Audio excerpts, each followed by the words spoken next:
Hi, I'm Matt Rycraft. I'm your host to these 4 wedding photography tips to level up your photography.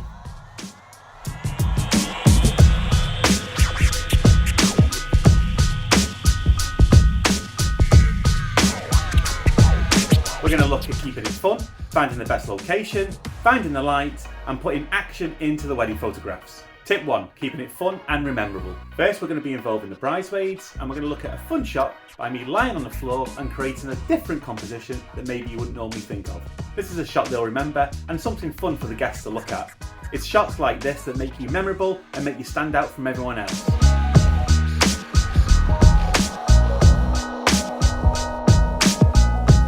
Tip number 2 is finding the best light. One of the most important aspects of wedding photography is finding the best light, but it's actually the most enjoyable, looking for those little pools of light, the little reflections, anything that you think will be interesting in a shot.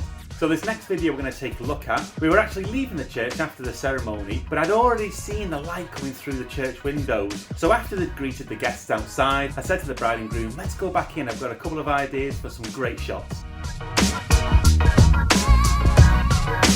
So don't be afraid to ask the bride and groom to go and take some extra pictures. Maybe they weren't planned in the day. They'll always appreciate it, and it's those pictures sometimes that end up being the best shots of the day. It's really important that you place the subjects perfectly in the light, and most definitely if you're looking to try and get light on the face. So be a bit more hands-on, tell the bride and groom what you want them to do, and the shot will be absolutely amazing if you put a bit more attention to detail into creating that perfect moment.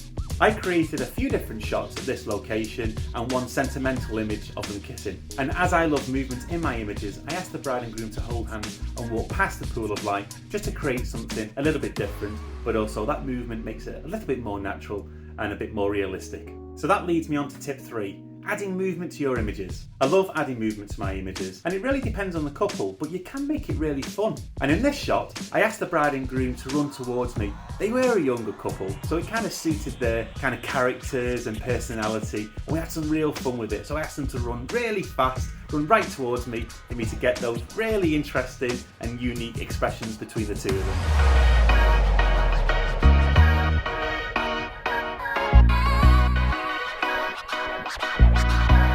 And of course, integrating tip number 1 into tip 3, making it fun and memorable. This will be a picture they'll always remember.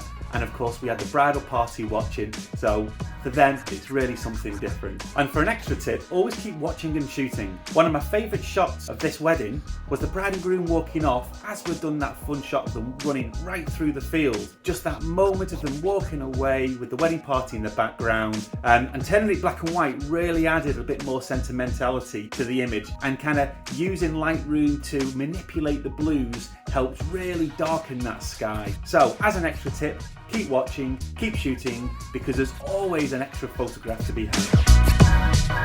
So for the last and final tip, making the most out of those difficult locations. For the next video, we're going to take a look at some cool shots I took of the groom at his house in the morning of the wedding. Typically, because I'm UK based, the houses are normally quite small, so you've really got to make use of finding the best light and making sure you make the use out of the locations. The day was bright and it was flooding the back of the house, right through those windows. So I placed the groom in the windows, right in that light, on a chair, and created some really cool poses that really matched his physique. Using the chair really broke up the shots, and something I'll always do when the bride and groom have ordered a wedding album. It really breaks up the pictures on a spread. I also turn the pictures black and white, and that helps reduce the distractions in the background. But of course, I love black and white pictures, and especially on men. It really defines their features. Well, there you have it. Those are my 4 tips to help you level up your wedding photography. I hope you've enjoyed the behind the scenes. There's loads more on my social channels. Follow me on Instagram, YouTube, and Facebook. And I'll see you on my next video.